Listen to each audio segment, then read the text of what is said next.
여러분, 혹시 연애 편지를 쓴 사람의 마음을 정말 잘 헤아려 보려면 어떻게 하면 좋을까?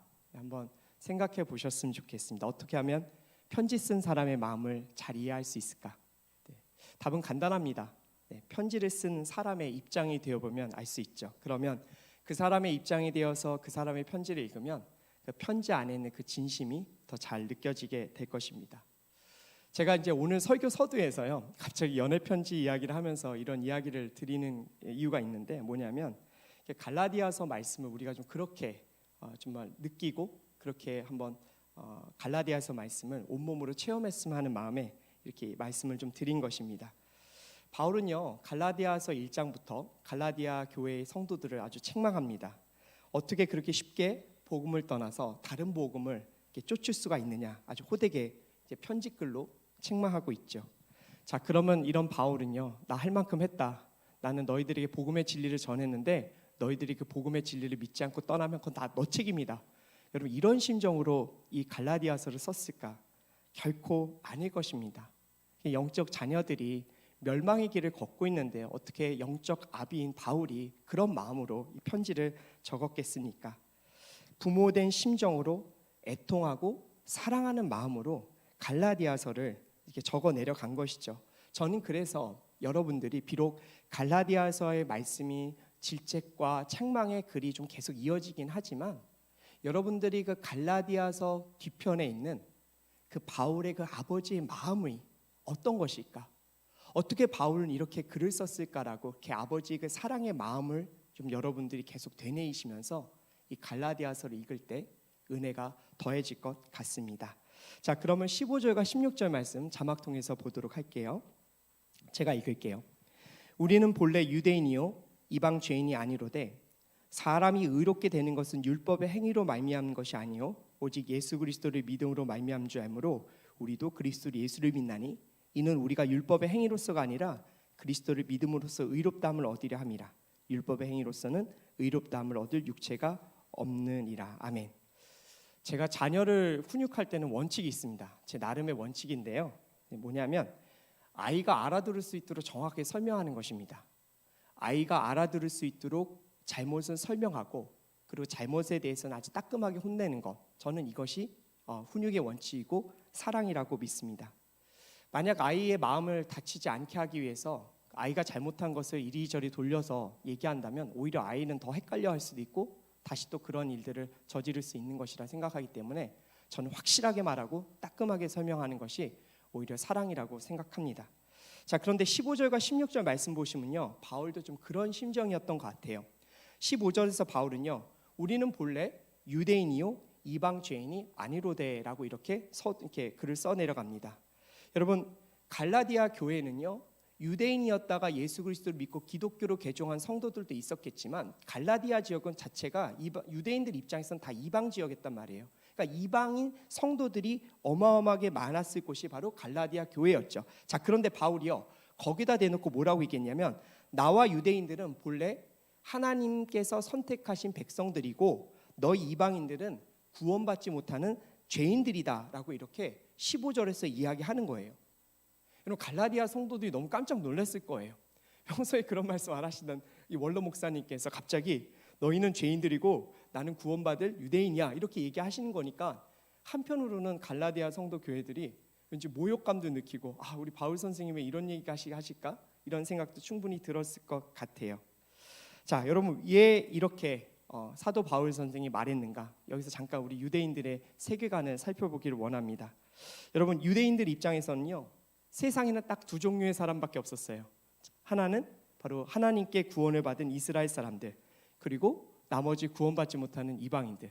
이 생각이 너무 확고하고 이 세계관이 너무 확고하다 보니까 이스라엘 땅에서 같이 사는 사마리아 지역 사람들이 외부 이방인들과 피가 섞였다는 이유로 그들을 정말로 천시하고 극심하게 멸시했던 것을 보면요, 그게 여러분 얼마나 유대인들에게 확고한 세계관이었던 것을 우리는 알게 됩니다.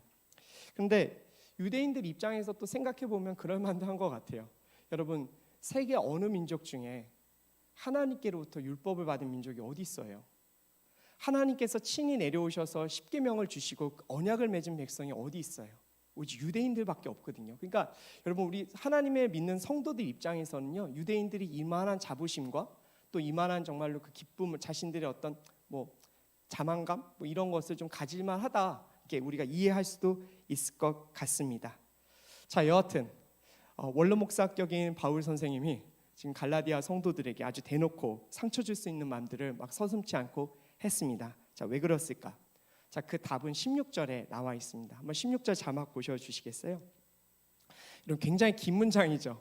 네, 굉장히 긴 문장인데 여러분 이 긴 문장의 긴 문장의 주제는 하나밖에 딱 하나예요. 자, 그 반복되는 언어들을 이렇게 한번 빨간색으로 표기해 봤거든요. 근데 보시면요, 한 가지 사실을 딱 강조하고 있어요. 거기서 보시면요, 사람이 의롭게 되는 것 율법의 행위가 아니라 예수 그리스도의 믿음이다.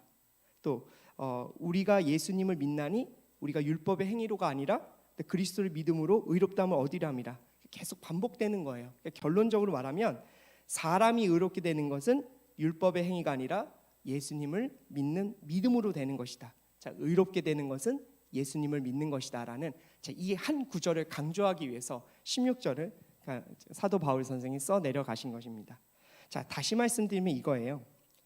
갈라디아 성도들이요, 왜 너희가 복음을 버리고 다른 율법으로 지금 되돌아가려고 하느냐? 하나님께 선택되어 구원이 보장되었다라고 생각하는 수많은 유대인들과 그리고 율법을 목숨보다 사랑해서 그 예수쟁이들을 잡아 죽이기까지 한 나 바울조차도 율법으로는 의로워질 수 없는 것을 깨닫고 지금 예수 그리스도를 믿는데 왜 너희는 이 유대인들인 우리조차 지금 복음으로 가려는 상황에서 너희는 왜 반대로 율법을 쫓아서 지금 가려고 하느냐라고 외치고 있는 거예요. 바울은 사실 어쩌면 율법으로 의로워질 수 없다는 것을 가장 깊이 깨달은 사람 중에 한 사람이었습니다. 그가 예수님을 믿는 주님의 종들을 체포하기 위해서 다메섹으로 갈 때 예수님께서 그에게 뭐라고 얘기하셨죠? 사울아 사울아 너가 왜 나를 핍박하느냐. 이거 여러분 무슨 말이냐면 사울아 너가 왜 지금 하나님을 대적하고 있느냐, 지금 그렇게 질문하고 있는 거예요. 율법을 지키면서 의롭게 산다라고 자부하고 있었던 바울에게 너가 왜 하나님을 대적하고 있느냐라는 이 이야기는 정말 청천벽력 같은 말씀인 거죠. 이 말씀 하나로 말미암아 바울의 신념은 다 무너지고 율법으로 사람은 결코 의롭게 될 수 없다라는 것을 뼈저리게 느낀 거예요. 여러분 하나님을 대적하는 자가 어떻게 구원을 받을 수 있겠어요? 이제 그 사실을 분명히 알게 된 것이죠. 자, 그러니까 바울은요 너무 애가 타는 거예요. 아니 유대인들조차도 지금 예수 그리스도를 믿고 정말 율법에서 이제 벗어났다고 자유로워졌다고 지금 선포하고 있는 판에 왜 이방인들이 바로 너희들이 왜 다시 율법으로 돌아가려고 해라고 그것을 깨우치기 위해서 이방 죄인이라는 말까지 서슴없이 하면서 지금 갈라디아 성도들을 책망하고 있는 것입니다. 자, 의롭게 된다. 법률적인 용어죠. 이것은 곧 정죄를 받다라는 말의 반대말입니다. 의롭게 된다라는 것은 무죄가 선언된다는 얘기죠. 그래서 허물이 많은 모든 인간들 중에 예수 그리스도를 믿는 사람은 하나님의 심판대에서 무죄를 선고받고 하나님의 그 품에 안기는 놀라운 역사가 일어나는 것이죠. 기적이에요. 은혜죠. 그런데요, 이 사실을 알고 있는 성도들조차도 세상을 살아가면서 예수님이 아닌 다른 것에 구원이 있을 수 있다라는 유혹을 받아요. 여러분 그것은 현실이에요. 제가 종종 말씀드렸죠. 제가 청년부에서 일반 활동할 때, 제가 청년부에서 청년으로 그냥 활동할 때 제가 갔었던 지역교회 목사님 일화 제가 종종 말씀드렸을 거예요. 그 목사님의 친어머니랑 목사님의 사모님이 두 분이 이단에 빠져서 집안에 가출해 버렸어요. 보통 한국 드라마에서는요, 이 시어머니와 며느리 사이는 약간 갈등의 관계로 그려지잖아요. 근데 여러분 이단이 정말 무서워요. 그 시어머니와 며느리를 한 마음으로 묶어서 가출을 시켜버린 거예요. 여러분 이단의 유혹이 그렇게 무서운 것입니다. 자, 그러면 왜 예수님을 잘 믿던 그분들이 그 지경에 빠졌는가? 자, 예수님이 아닌 다른 것을 믿어야만 구원을 얻는다는 그 이단의 두려움에 사로잡힌 것이죠. 물론 이건 극단적인 사례예요. 하지만 우리의 신앙생활에서도요, 이렇게 알게 모르게 교묘하게 우리의 영혼을 파고들면서 예수님보다 더 좋은 것이 있다라고, 예수님보다 이것을 따라야 더 잘 살 수 있게 한다라는 그런 세상의 속삭임들이 있어요. 돈 많이 벌어야지, 성공해야지, 더 예뻐져야지. 자, 이런 생각들이 계속 파고들다 보면 하나님과 멀어지고 예배를 등한시하게 되고 교회를 떠나게 됩니다. 여러분, 자녀 교육에서도 이 사실을 꼭 아셔야 합니다. 제가 여러분, 여기 우리 갈렙 청년들에게 꼭 부탁드리고 싶어요. 우리 사랑하는 청년들 이제 결혼해서 아이 낳잖아요. 여러분, 아이가 월요일 날 시험 본다고 해도요, 여러분 주일 예배, 주일 성소 지키게 하세요. 여러분, 그렇게 안 하면 뭐가 되냐면요, 아이들에게 내가 중요한 일이 있으면 예배를 빠져도 돼. 그 말은 뭐가 되냐면, 내가 중요한 일이 있으면 나는 하나님과 잠깐 관계를 멀리 해도 되겠네라는 생각이 스며들게 만드는 거예요. 교회 안 가도 되겠네 가르쳐 주는 거죠. 저는 제 자녀들에게 확실하게 알려줄 거예요. 너 예배 드려서 시험 빵점 맞을 것 같으면 빵점 맞아. 아빠는 너가 예배 안 드리고 100점 맞는 거 싫어. 그리고 얘기할 거예요. 너 나하고 얘기해 볼래? 너 시험 예배 드리고 시험 빵점 맞는 인생이 더 좋게 잘 됐지? 아니면 예배 안 드리고 시험 공부 열심히 해서 100점 맞는 인생이 잘 됐지? 누가 더 잘 사나 얘기해 볼래? 그렇게 저는 아이한테 가르치고 싶어요. 사랑하는 여러분, 자녀 교육에서도요, 절대 하나님의 우선 가치를 밀리지 마세요. 여러분, 하나님이 여러분들의 삶의 최우선순위가 돼야 돼요. 여러분들의 삶의 최우선순위가 돼야 되고, 여러분들의 자녀 세대의 최우선순위가 돼야 돼요. 여러분, 중간고사 때, 기말고사 때 수많은 학생들이 교회에 오지 않아요. 왜 그럴까요? 그건 여러분 아이들 책임이 아니에요. 부모 책임이죠. 부모의 머릿속에 그게 있는 거예요. 시험의 가치가 하나님보다 더 높은 거예요. 내가 아이가 예배를 빠뜨려서라도 시험 성적이 좋아야지 뭔가 성공할 수 있다라는 그 사고에 붙들려 있는 것이죠. 여러분, 그렇게 세상은요, 우리들에게 교묘하게 말하고 있어요. 예수님보다 더 큰 가치가 있다라고. 여러분, 절대 흔들리지 마세요. 전 여러분, 이런 말씀과 이런 믿음으로 사는 인생이 되길 원하고, 또 그런 생각을 갖고 있는 배우자들을 만나길 원해요. 여러분들이 그럴 때 우리의 신앙이 지켜지고 우리의 믿음이 흘러가는 거예요. 여러분, 그리고 최고의 자리, 그리고 구원의 유일한 통로는 누구신가? 예수 그리스도.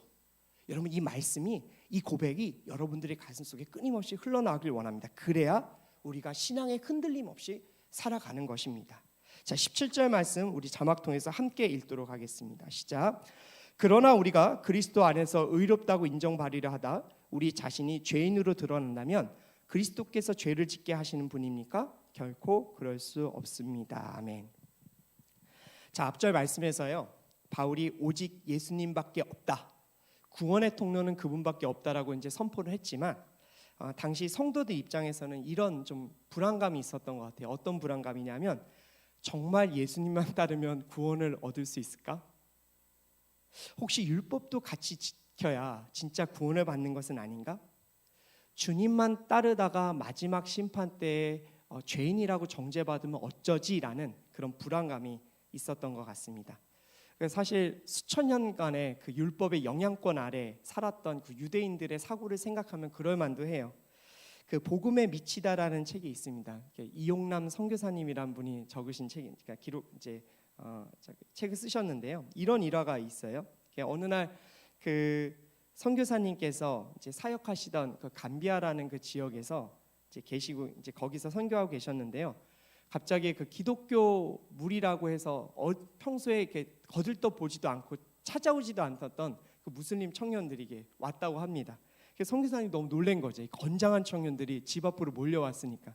그래서 조금 긴장이 되셨던 것 같아요. 그래서 이제 밖을 나갔더니 그 선교사님한테 그 무슬림 그 청년들이 그 멧돼지를 잡아다가 이렇게 땅에다 딱 놨다 하더라고요. 그래서 멧돼지가 어떻게 이제 잡혔냐면, 농작물을 자꾸 이제 망치는 멧돼지를 그 무슬림 청년들이 잡아온 거예요. 그런데 청년들이요, 그 고기 먹을 수 있어요, 없어요? 없죠. 무슬림이니까 돼지고기 못 먹잖아요. 그러니까 이제 기독교 신자인 여기 이제 선교사님께 가져온 것입니다. 그리고 그 멧돼지 줄 테니까 그 반짝반짝 빛나는 축구공 하나만 좀 달라라고 이렇게 요청을 했다고 합니다. 선교사님 입장에서 너무 기분이 좋으셨던 거죠. 오랜만에 돼지고기 먹을 수 있으니까. 근데 파티를 했는데요. 파티를 한 이유는 당연히 이제 거기 선교 센터에서 이제 회개하고 돌아온 그 이제 청년들을 먹이려고 했는데 청년들이 잘 먹지는 못하더래요. 왜요? 네, 그들이 갖고 있었던 전통이 있었으니까. 무슬림에서 이제 기독교를 개종했지만 쉽게 그것이 허락되지 않았던 것이. 여러분 이것이 율법의 영향력이라고 저는 생각합니다. 자, 그런데요, 이런 심정을 알고 있었던 바울이었기 때문에 걱정하지 말아라. 예수님 한 분이면 충분하다. 예수님 믿으면 너희는 구원받을 수 있어.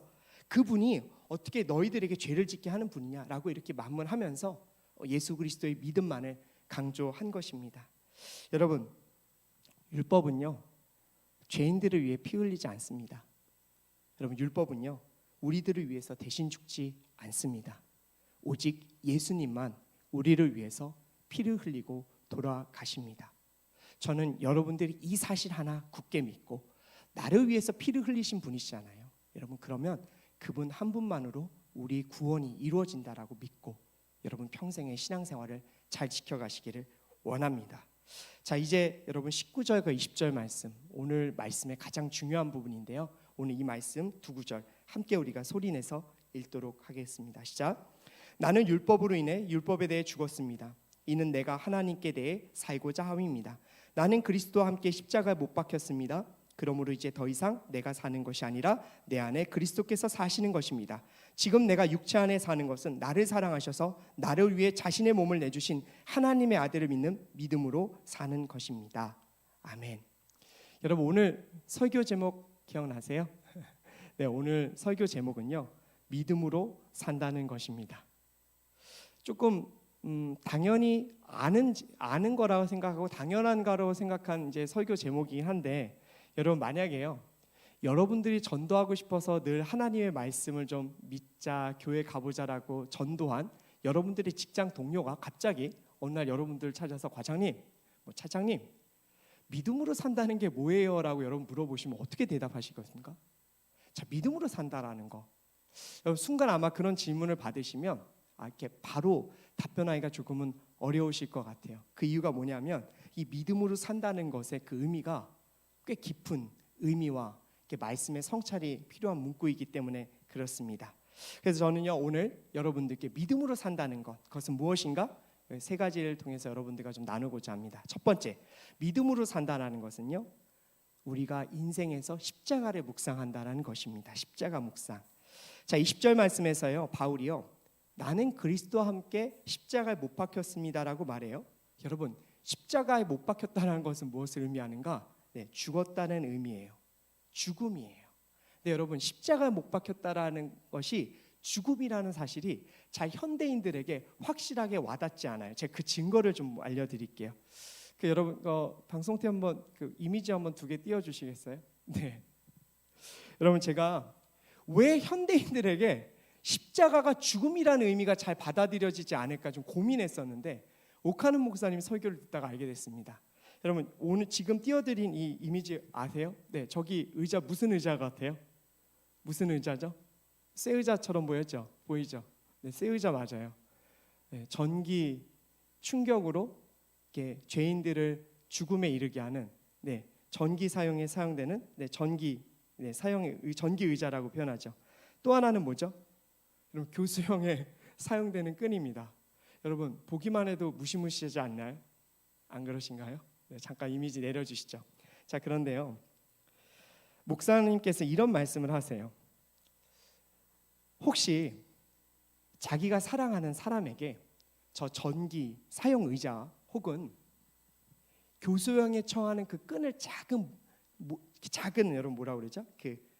모형으로 만들어서 목걸이로 사랑하는 사람에게 주는 사람이 있겠냐라고 물어보시는 거예요. 여러분, 만약에 여러분 전기 사용 의자를 작은 모형으로 만들고 교수형 그 끈을 갖다가 작은 모형으로 만들어서 여러분들이 사랑하는 사람에게 선물로 한번 줘보세요. 목걸이로. 여러분, 뺨 맞아요. 잘못하면 미친 거 아니라는 얘기 들을 수가 있는 거예요. 자, 그런데요, 십자가가 가만히 생각해 보면 그런 전기 사용 의자나 교수형 끈과 별반 다름이 없는 무시무시한 형틀이에요. 자, 그런데 그 무시무시한 형태를 십자가 목걸이로 만들어서 수많은 사람들이 예수님을 믿는 사람들 안 믿는 사람들이 지금 달고 다녀요. 여러분 그게 뭐예요? 왜 그럴까요? 십자가라는 것이 죽음의 형벌이 아닌 사랑이라는 것을 많은 사람들이 알고 있기 때문에 그렇게 목걸이로 만드는 것이겠죠. 그게 아니면 여러분 십자가 목걸이 그게 못 달고 다녀요. 여러분 그렇게 무시무시한 형벌을 어떻게 자기 목걸이에 차고 다니고 있겠습니까? 자, 그런데 많은 이들이 지금 그러고 있어요. 그것은 결국 십자가가 은혜라는 것을 사람들이 알고 있는 것이긴 한데 그럼에도 불구하고 십자가의 본질은 무서운 형벌의 도구예요. 자, 그런데 지금 바울은요 그 십자가에 자신이 못 박혔다라는 거예요. 십자가에 못 박힌 인생은 죽은 인생이에요. 죽은 거예요. 여러분 그런데 이 고백은 모든 그리스도인들의 고백이기도 합니다. 자, 여기서 여러분께 질문 드리고 싶어요. 여러분 정말로 예수님과 함께 못 박혀 죽으셨습니까? 여러분들 정말 여러분들 인생을 보면 십자가에 못 박혀 죽었냐고요? 머리로는 아는데 가슴으로 그것이 인정이 되세요? 저는 안 될 때가 많아요. 목사이지만 아마 제 생각에는요 대부분의 성도가 그럴 것 같아요. 십자가에 못 박혀 죽었다라는 걸 말씀을 통해서 알기는 아는데 실제 나의 삶을 보면 별로 그렇지 못하다는 거. 왜 그럴까? 한 두 가지 이유가 있는 것 같아요. 첫째, 변하지 않은 나를 보니까 주님과 함께 죽은 것이 믿기지가 않는 거예요. 예수님을 믿고 변했다고 생각했는데 내 인생이 별반 다른 세상 사람들과 별반 다르지 않은 거죠. 이렇게 조금만 손해 보면 막 쌍심지 키고 막 째려보기도 하고 또 회사 동료들 죽일 듯 뭐 미워하는 감정도 드는 것도 그렇고 마음에 온갖 살인과 폭력과 간음이 막 넘쳐날 때 보면 아 내가 정말 예수님을 믿고 변했나라는 그런 생각이 들죠. 그리고 여러분 또 주변 평가에 오락가락해요. 잘났다 못났다 능력 있다 예쁘다 뭐 잘생겼다 이런 말 한마디에 막 흔들리는 거 보면 아 내가 죽었음에도 불구하고 왜 이렇게 사람들의 평가에 흔들릴까? 이제 그런 마음이 들죠. 여러분 이런 자신을 보니까 십자가에 못 박혀 죽은 게 믿기지가 않는 거예요. 머리로만 알고 있죠. 두 번째는 또 뭐냐면 죽음에 직면해 보지 못해서 그래요. 여러분 많은 게 평화로운 국가에서 그냥 평화롭게 신앙생활하고 있는 성도들이 쉽게 타락할 수 있는 이유가 뭔지 아세요? 예수 그리스도를 믿는데 그와 함께 죽었다라는 것을 직접적으로 경험하지 못해서 그래요. 여러분 북한의 성도들이 우리보다 신앙의 순결함을 지키는 이유 물론 많이 있겠지만 결국 핍박이거든요. 핍박이 없고 죽음에 정말 그 공포에 이르지 못하니까 내가 예수님과 죽은 게 그렇게 믿겨지지가 않는 거예요. 그러니까 2000년 전에 예수님께서 죽은 거하고 나하고 무슨 상관이야라는 마음 질문이 이 세상 사람들한테 나오게 되는 것이죠. 자, 그런데 이런 우리들의 한계가요. 예수님의 못 박히신 그 십자가를 하루에 정말 조금씩이라도 묵상하며 성령 안에서 여러분 이러한 우리의 뭐라 그럴까요? 좀 불신앙들이 사라지고 예수 그리스도와 함께 죽었다라는 것을 깨닫게 되는 것입니다. 이미지 한번 보여주시겠어요? 네, 여러분 그 크레바스라고 아십니까? 이 빙하나 눈골짜기 이게 사이에 형성된 깊은 낭떠러지입니다. 많은 산악인들이 이 크레바스에 빠져서 죽는다고 합니다. 크레바스에 빠져서 살아 돌아온 사람들이 거의 없을 정도로 여러분 무시무시한 산악인들에게는 공포의 대상입니다. 혹시 여러분들 중에 산악인 박정헌 씨라는 분 아시는지 모르겠습니다. 2005년도에 에베레스트 산을 등반하다가 이 박정헌 씨와 함께 등반했던 동료가 크레바스에 빠지게 됩니다. 크레바스에 빠진데 아주 그래도 감사한 것은 이제 로프로 묶고 있어서 두 사람이 가다가 한 사람이 빠졌기 때문에 이제 박정헌 씨가 버틸 수 있었던 죠. 잡아줬던 거죠. 그런데 동료는요 크레바스에 빠지면서 빙하벽에 뭐 부딪히면서 두 다리가 부러져 버렸어요. 여러분 뼈가 부러졌어요. 얼마나 고통스럽겠어요. 그런데 박정헌 씨는요, 여러분 그 75kg 정도 되는 그 동료가 끌려 내려가니까 갑자기 이제 얼음 낭떠러지 떨어진 거예요. 그걸 버티다가 같이 뒹굴다가 갈비뼈가 부러져 버린 거예요. 자, 그 상황에서 이제 박정헌 씨는 선택을 해야 되는 거예요. 이 사람을 구해내도 다시 베이스 캠프까지 돌아갈 수 있을지 없을지 모르는 상황에서 나이프로 끊어서 동료를 죽이고 그냥 죽게 만들고 내가 돌아가야 되는가 말아야 되는가 순간 그 생각이 들었다고 합니다. 그런데 박정헌 씨가요 그런 생각을 한 것 자체가 너무 부끄러워서 정말 그런 생각 딱 버리고 정말 이 구출하려고 마음을 먹고 또 동료도 살려달라고 외치는 그 목소리 내면서 둘이 이제 두 사람이 살아보겠다라고 결정을 내린 것입니다. 그래서 박정헌 씨가 그 부상당한 상황가에서 그 갈비뼈가 부러질 수가 얼마나 고통스럽겠어요. 근데 그 육중한 몸을요 정말 사투를 벌이면서 끌어올려서 살아납니다. 박정원 씨가 이때 일로요 양 두 손에 엄지 손가락 빼고 나머지 8개 손가락 다 잘랐답니다. 동상에 걸려서 이만큼 고통을 좀 겪으면서 후배를 살려낸 것이죠. 여러분 만약 그 박정원 씨가 고통 가운데 그 후배를 끌어올렸을 때, 크레바스에서 끌어올렸을 때 너무나도 큰 상처를 입어서 박정원 씨가 죽음에 이르고 그 동료가 살아났다면 여러분들은 보실 때 그 동료가 산 거겠어요? 아니죠. 그 박정원 씨와 함께 죽은 것이죠. 살았지만 죽은 인생입니다. 자, 그러면 여러분 이렇게 우리가 죽음의 크레바스에서 우리를 끌려오신 예수님을 정말 이 이야기 한번 대입해 봤으면 좋겠어요. 여러분 예수님께서 사투 끝에 우리를 끌어올려 주시고 예수님께서 돌아가신 거예요. 그럼 우리 모두는 예수님 곁에서 죽은 인생이에요. 그분과 함께 죽은 겁니다. 여러분 우리가 그 사실을 인정했으면 좋겠어요. 결혼한 사람이 나 결혼했나 안 했냐 이렇게 여러분 이렇게 의문을 가지면 자 그런 의문을 가진 사람들 세상 사람들 놀리잖아요. 지금 여러분들 마찬가지예요. 여러분들 우리 모두는요 예수님과 함께 죽었습니다. 여러분 그래서 오늘 여러분들이 예수님과 죽었다라는 것을 제가 증명해드리기 위해서 이 검은 넥타이를 메고 온 거예요. 어저께 여러분들께 이 사실을 정말 알려드리고 싶었어요. 여러분 우리는 다 죽은 거예요. 예수님과 함께 2000년 전에 함께 죽은 인생들이라는 것이죠. 전 여러분 꼭 말씀드리고 싶어요. 예수님과 함께 죽었다면 여러분 확실히 죽으세요. 예수님과 죽었는데 확실히 죽지 않으면 여러분 세상에도 끼지 못하고 교회에도 끼지 못해요. 예수님과 죽었는데 내가 죽었나 살았나 자꾸 의심하면요 여러분 어느 세상에서 끼지 못하는 인생이 됩니다. 죽으려면 확실히 죽으세요. 그리고 예수 그리스도를 믿는 믿음으로 달려가세요. 어느 곳에도 끼어있지 못한 믿음이라면 여러분 세상 사람들보다 아예 예수님 모르는 게 나아요. 예수님 모르고 그냥 세상 사람들이 원하는 대로 살아가세요. 그런데 예수 그리스도를 알고 이 교회에서 예배를 드리고 있다면 여러분 확실히 죽으세요. 제가 여러분 예배 때 본 예배 때 이 검은 넥타이를 하고 올라온다는 자체가 여러분 다른 목회자님들 보면 되게 이상한 일이에요. 아니 어떻게 기쁨의 예배에 이 넥타이를 메고 오겠냐고요. 근데 제가 여러분 이 넥타이를 메고 온 이유는 여러분들이 확실히 보여주는 거예요. 여러분 다 죽었어요. 예수님과 함께 죽었어요. 2000년 전에 여러분 십자가 못 박혀 죽었다고요. 여러분 이 사실을 인정하세요. 여러분 내 인생에 왜 이렇게 고달프가 난 왜 이렇게 사람들에게 시달릴까? 어쩜 여러분 우리가 죽지 않아서 그런지도 모릅니다. 그래서 여러분 저는 오늘 여러분들이 이 십자가를 지속적으로 묵상하면서 내가 십자가와 함께 죽었다라는 것을 인정하시는 인생이 되길 원합니다. 여러분 두 번째로 믿음으로 산다라는 건 무엇인가? 말씀대로 사는 거예요. 자 예수님과 죽은 이후에 바울이 이제 무엇이라고 얘기했냐면요. 자막 한번 보여주시면 그러므로 이제 더 이상 내가 사는 것이 아니라 내 안에 그리스도께서 사시는 것입니다. 내가 육체 안에 사는 것은 나를 사랑하셔서 나를 위해 자신의 몸을 내주신 하나님의 아들을 믿는 믿음으로 사는 것이다라고 말합니다. 바울이 말합니다. 나는 죽었었는데 이제 내가 사는 것은 내가 사는 것이 아니라 그리스도께서 사신다라는 것을 말합니다. 이유는 뭔가? 예수님께서 부활하셨기 때문에 그렇죠. 예수님이 부활하셨기 때문에 우리는 이제 예수님과 함께 새로운 피조물로 살아가는 것이죠. 자 그러면 그런 인생은 어떻게 되겠는가? 제가 아까 전에 그 크레파스에 빠진 산악인 사례를 얘기를 드렸는데요. 만약에 여러분들의 형, 또 여러분들의 누나, 또 여러분들의 아버지, 어머니와 함께 그런 상황에 빠졌는데 만약에 여러분들의 형과 누나가 여러분들을 구해내고 거기서 죽었다면 여러분들의 인생은 여러분들의 인생이 아니에요.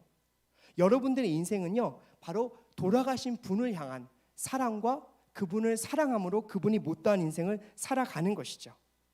그래서 여러분들은 그것을 소명으로 알고 살아가시는 것입니다. 결국 이 말은 무엇인가? 여러분들이 예수님과 함께 죽었고 예수님께서 부활하심으로 여러분들이 사셨다면 여러분들은 남은 예수님의 인생을 살아가셔야 되고 그것을 기억하는 것이 여러분 진짜 하나님의 은혜를 아는 것입니다. 그래서 여러분 주님과 부활하셨다라는 것을 꼭 믿기를 원합니다. 주님의 부활 역시 2000년 전에 일어난 일이 아니라 오늘 우리들에게 일어난 일입니다. 그래서 여러분 제가 여러분들 부활하셨다는 의미로 제가 이 넥타이를 좀 풀도록 할게요.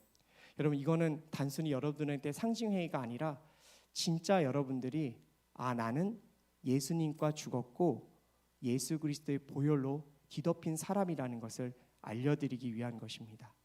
한번 여러분들이 그것을 묵상하셨으면 좋겠습니다.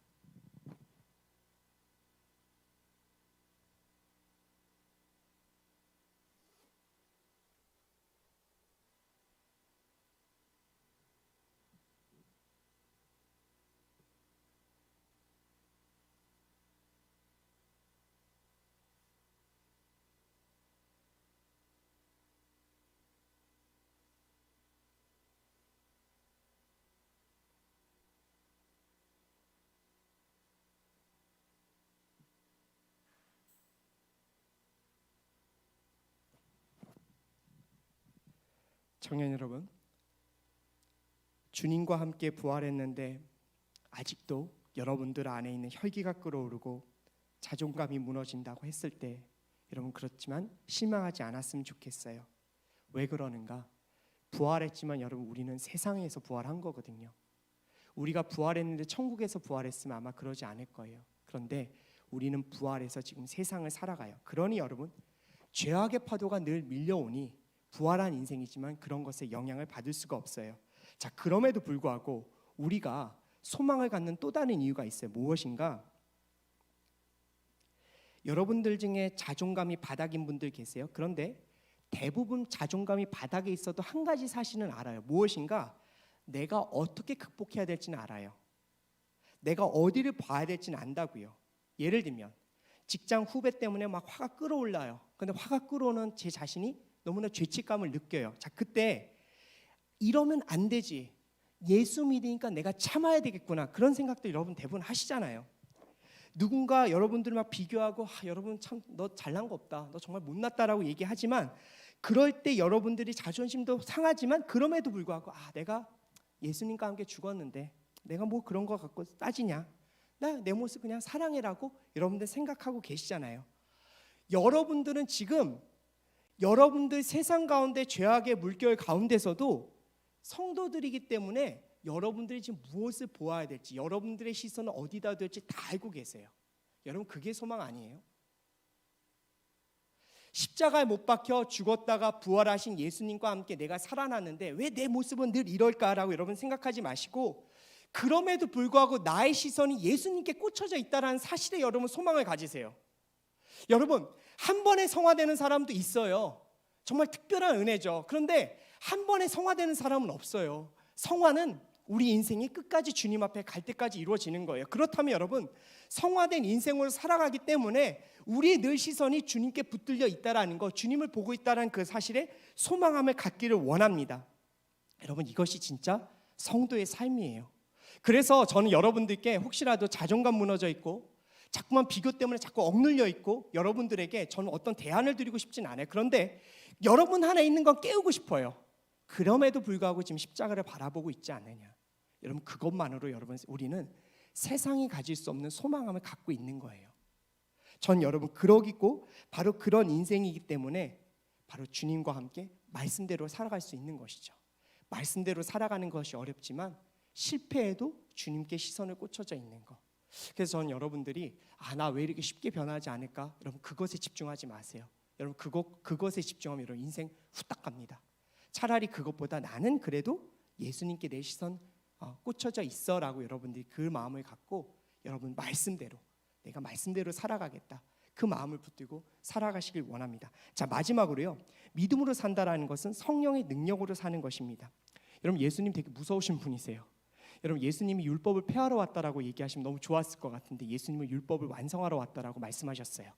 그래서 여러분, 예수님은요, 눈으로 여자를 음란한 눈으로 보는 것 자체도 간음이라고 여기셨단 말이에요. 그것이 죄라고 말씀하셨어요. 여러분, 그렇게 율법을 완성하신 분 앞에 우리가 무엇을 의롭다고 말할 수 있겠습니까? 그런데 이 한계를 넘게 해주시는 무엇인가? 성령 하나님이세요. 자, 성령 하나님 26절 말씀, 로마서 8장 26절 말씀인가요? 제가 한번 말씀 읽어드리도록 할게요. 성령께서도 우리 연약함을 도와주십니다. 우리는 마땅히 무엇을 기도해야 할지 모르지만 오직 성령께서 친히 말할 수 없는 탄식으로 우리를 위해 간구하십니다. 성령의 역사가 일어나면요, 우리 주변에 기적의 역사가 일어나요. 귀신이 쫓아지고요, 두려움이 몰아내지고 죽음도 이제 불사하게 만드는 것이죠.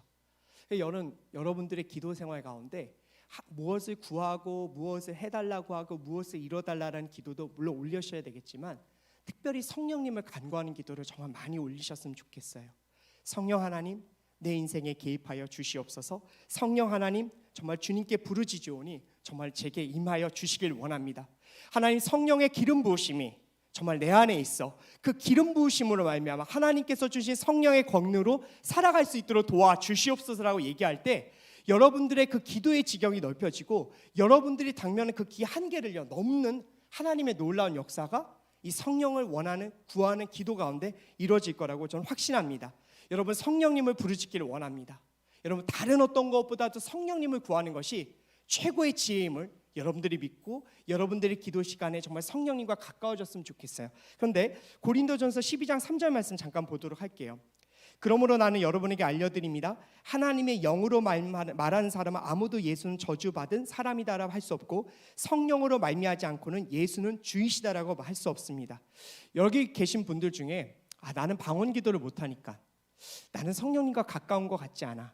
내가 예수님도 알고 하나님도 아는데 나는 성령님하고 깊은 교제를 하고 있지 않은 것 같아요. 혹시 내게 성령님이 안 계신 거 아닐까라는 여러분 의심은 하지 않으셨으면 좋겠어요. 고린도전서 12장 말씀이 증거하고 계세요. 여러분들이 예수님을 주라고 시인하면 여러분들 안에 성령님이 계신 거예요. 그러니까 여러분, 이런 의심 같은 거 하지 않으시고 정말로 내가 주님을 주라고 고백한다라는 것 자체만으로 내 안에 성령님이 계시다라고 믿고 여러분들이 그 믿음으로 성령님을 구하는 믿음으로 살아가셨으면 좋겠습니다. 말씀을 좀 정리하도록 하겠습니다. 믿음을 산다라는 거, 믿음으로 산다라는 거, 고통스럽고 쳐다보고 싶지 않은 그 십자가를 묵상하는 것에부터 시작이 됩니다. 그리고 그 묵상 가운데 내가 주님과 함께 죽고 주님과 함께 부활했기 때문에 내가 주님의 주님의 인생처럼 내가 말씀대로 살아가는 것을 뜻하고요. 마지막으로 모든 한계를 성령님께 맡기고 정말 주님 성령님을 굳게 의지하고 살아가는 인생, 여러분 그것이 믿음으로 사는 것입니다. 여러분, 오늘 갈라디아에서의 말씀 여러분들이 정말 깊게 묵상하시면서 내가 이미 죽었고 내가 예수님과 살아났다, 여러분 그것을 묵상하시면서 오늘의 그 말씀의 은혜로 여러분들의 하루하루를 정말 승리하며 살아가길 원합니다. 기도하도록 하겠습니다.